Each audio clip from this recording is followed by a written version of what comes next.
Muito obrigado a todos, muito obrigado pelo convite. Eu gostaria de retomar a ideia da construção europeia com os objetivos finais da construção europeia, podendo ser lidos numa versão benigna e numa versão um bocadinho mais dura.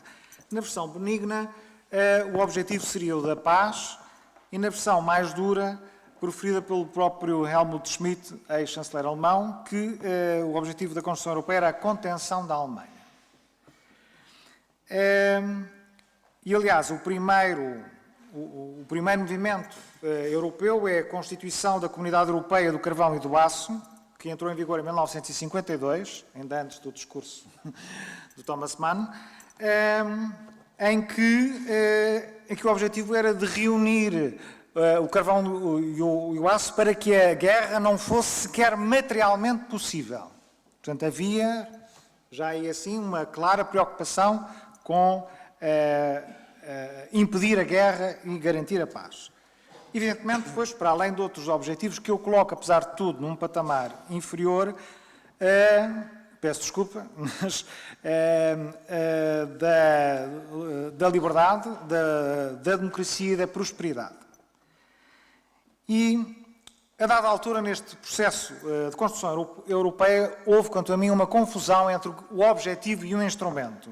Porque o verdadeiro objetivo é a paz e os instrumentos são a integração. E há aqui, assim, um equívoco original, porque esta primeira integração, a constituição da SECA, é, de facto, um movimento de integração que é claramente destinado a alcançar o objetivo da paz. E, neste caso, não há qualquer tipo de conflito entre o instrumento da integração e o objetivo da paz. Mas integrações posteriores vão ser contrárias ao objetivo da paz. E eu aponto aqui três questões. Por um lado, a insistência na integração, como se a integração em si mesma fosse um objetivo a alcançar. Por outro lado, uma integração forçada, em que todos os países são obrigados a participar dessa integração. E um terceiro problema, o facto desta integração ser irreversível. Ou seja, todos os movimentos de integração europeia não pode haver recuo. E isto parece-me um desrespeito pela experiência histórica de que há sempre fluxos e refluxos e, portanto, esta ideia europeia de querer caminhar num sentido sem qualquer tipo de recuos é uma ideia que trará necessariamente problemas. E saltando agora para a criação do euro, que é exatamente o típico, a integração que tipicamente mais mal fez à União Europeia. Antes de mais, é preciso dizer que o euro foi, de alguma maneira, o preço, entre outros aspectos, foi o preço que os parceiros europeus quiseram impor à Alemanha. Com medo que uma Alemanha reunificada tivesse um poder excessivo. Só que isto foi extraordinariamente irónico, porque os alemães, a população alemã não queria entrar no euro, o Bundesbank não queria participar no euro, e então o chanceler alemão, Helmut Kohl, usou essa oposição claríssima da Alemanha para tentar impor condições alemãs ao euro. Na expectativa de que os parceiros europeus dissessem não, assim, nessas condições nós não queremos então o euro.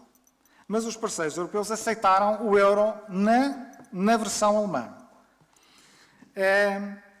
E o euro acabou por revelar-se um profundo fracasso político. Por um lado, o euro é profundamente inimigo da paz. Os conflitos à volta do euro fizeram ressuscitar os piores fantasmas da Segunda Guerra Mundial que se julgava já definitivamente afastados. E, por outro lado, em relação àqueles dois objetivos finais, o da paz e o da contenção da Alemanha, quer dizer, o euro foi criado para conter a Alemanha e o resultado final foi exatamente o oposto. Está aqui assim uma surpresa, digamos, histórica, que as coisas começam com um determinado objetivo e acabam de forma, por vezes, contrária. Mas o euro, para além dos fracassos políticos, tem também graves fracassos económicos. O euro permite a criação de desequilíbrios muitíssimo mais fortes do que aqueles que seriam permitidos fora do euro. Se Portugal não estivesse no euro, o FMI tinha chegado a Portugal 10 anos antes. Nós jamais poderíamos ter acumulado um desequilíbrio externo desta grandeza fora do euro. Portanto, o euro permite desequilíbrios muitíssimo maiores do que fora do euro. Mas o euro dá menos instrumentos para corrigir estes desequilíbrios, o que é uma combinação terrível. Permitir um desequilíbrio muito maior e depois menos instrumentos para o corrigir. E o euro é intrinsecamente instável, é uma construção intrinsecamente instável. Porque quando nós estamos fora do euro, sempre que há um problema, digamos, há um sinal de alarme, que é a taxa de câmbio, e quando este sinal de alarme começa a apitar, este sinal de alarme ajuda a corrigir os problemas. Porque a queda da taxa de câmbio diminui as importações, aumenta as exportações, favorece o crescimento económico, etc. Dentro do euro, o sinal de alarme já não é a taxa de câmbio, porque já não existe, é a taxa de juros de longo prazo.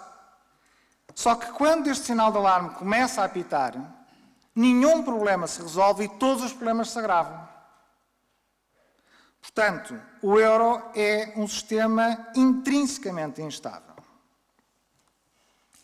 E, portanto, eu falar nos fracassos económicos do euro. Agora gostava de passar para uma terceira parte sobre a reunificação alemã, para enquadrar ainda a questão da Europa alemã e da potência relutante, como já se falou aqui. Bom, julgo que, em primeiro lugar, a reunificação alemã trouxe uma normalização da Alemanha, consigo própria. E isso é como se tivesse dado um poder acrescido à Alemanha por duas vias. Por um lado, porque ela deixou de ter vergonha de assumir o seu poder, como até então, e por outro lado, porque o seu poder era maior, já que se tornou um país maior, com o aumento da população e do PIB.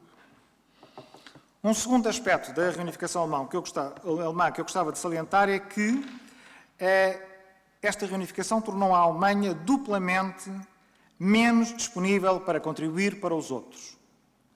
Porque até então a Alemanha sentia-se, na verdade, como se fosse a pagar umas reparações de guerra e estava sempre disponível para contribuir para o orçamento comunitário. Mas quando chegou a reunificação, digamos, é como se o castigo tivesse chegado ao fim, ela perdeu essa disponibilidade para continuar a pagar tudo. E, por outro lado, a reunificação trouxe uma elevadíssima despesa com a Alemanha de Leste. Foram necessários investimentos maciços para colocar a Alemanha de Leste ao mesmo nível da Alemanha Ocidental. E, portanto, também já não havia a disponibilidade política de contribuir e também já não havia a disponibilidade económica de contribuir. O terceiro aspecto da reunificação alemã que eu já referi aqui é o facto de a Alemanha ter sido forçada a ceder um marco e como condição, ter imposto que, então, o euro vai ser alemão. Mas esta questão aqui assim é um pouco diferente, ou seja, isto aqui assim, há certamente razões históricas da Alemanha de ter o apetite pelo poder e por influenciar a Europa, mas o euro, e a forma como o euro foi criado, agravaram todas essas questões históricas. Passando agora mais concretamente à questão da Europa alemã, como é que nós podemos, como é que podemos pensar como uma Europa alemã? Eu diria de duas formas. Por um lado, uma Europa subjugada aos interesses alemães, ou uma Europa forçada a imitar os valores alemães. E penso que ambas estas vertentes fazem sentido. Por um lado, a Europa dentro do euro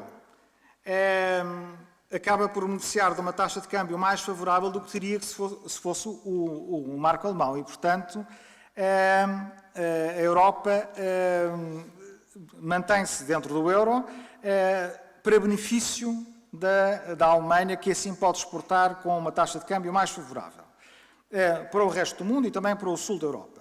Embora aqui assim neste aspecto eu sou relativamente cético porque a história ainda não acabou e eu penso que o sul é bem possível que acabe por não pagar as suas dívidas à Alemanha. Portanto, as vendas da Alemanha, que supostamente sejam muito lucrativas, no final do jogo acabem por não se revelar um tão bom negócio para a Alemanha.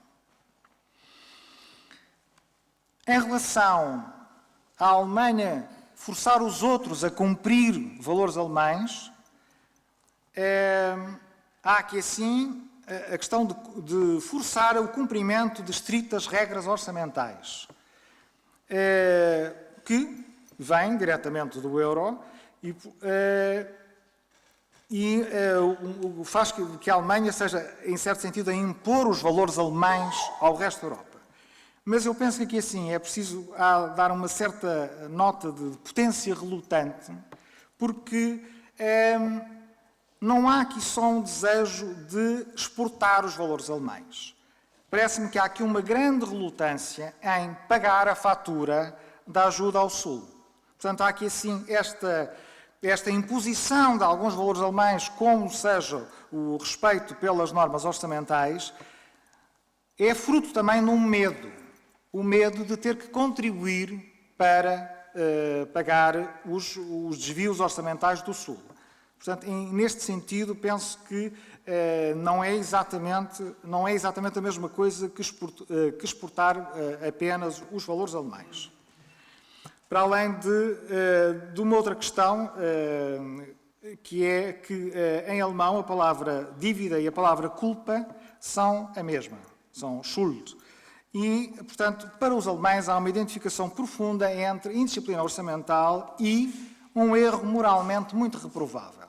E, portanto, há aqui assim uma carga moral muito forte. E, aliás, eu penso que uma carga que impede mesmo uma visão mais racional da economia europeia. Mas eu gostaria de acrescentar um outro ponto em relação à potência relutante, no sentido em que a Alemanha, neste momento, não tem preocupado em criar uma genuína solução para a zona do euro. E uma outra relutância em liderar, do caso da Alemanha, é o facto de a Alemanha, neste momento, ser praticamente o único país relevante que poderia ter um pacote orçamental expansionista que poderia ajudar a economia europeia. E a Alemanha tem problemas no estado das suas infraestruturas, inclusive algumas que até são importantes para a exportação de mercadorias, e o Estado alemão consegue financiar-se a uma taxa de juro real nula a 10 anos. Portanto, os alemães têm condições absolutamente ímpares para se endividarem, para ajudar a zona do euro e estão relutantes em fazê-lo.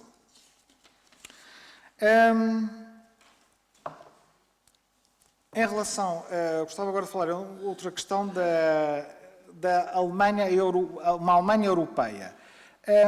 Nós temos assistido na Europa a um excessivo movimento de uniformização. E com uma uniformização na Europa, uma Alemanha europeia fica quase equivalente a uma Europa alemã. Porque a Europa teria necessariamente que sofrer a influência de uma Alemanha, já que a Alemanha é o país com maior população, a maior economia e o maior contributo para o orçamento comunitário. Portanto, uma Europa uniformizada, acabaria muito provavelmente por se parecer com uma Europa alemã. Okay. Eu vou terminar já com duas propostas de solução muito líricas, mas perante esta situação que nós temos atualmente, digamos, de um excesso de Europa alemã, para recuperar as soberanias nacionais, eu julgo que há dois tipos de reformas que precisaríamos de ter a nível da União Europeia. Por um lado, uma Europa à la carte, e, portanto, deixarmos de ter estas integrações forçadas em que os países têm que todos aceitar o mesmíssimo pacote, que não podem prescindir de maneira nenhuma. E, por outro lado, o fim do euro, através de uma saída voluntária, negociada, evidentemente, aliás, preferencialmente com a saída inicial na Alemanha, porque o euro é um dos maiores erros na construção europeia e uma das maiores forças que tem feito com que a Europa se tenha transformado numa Europa alemã.